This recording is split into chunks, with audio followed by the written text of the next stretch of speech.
The Applied Materials AMAT 0190-00839, also labeled as a Control Concepts 1995-951101C-120V, is a dual lamp driver used in a semiconductor tool to run a custom spectrum light used in the process.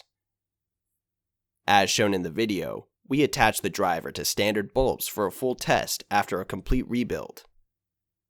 These dual lamp drivers are very common in the semiconductor tool arena, and ERD has repaired a large number of variant models used by Applied Materials. Thanks for checking out the video. Subscribe to ERD TV for more videos of our repairs.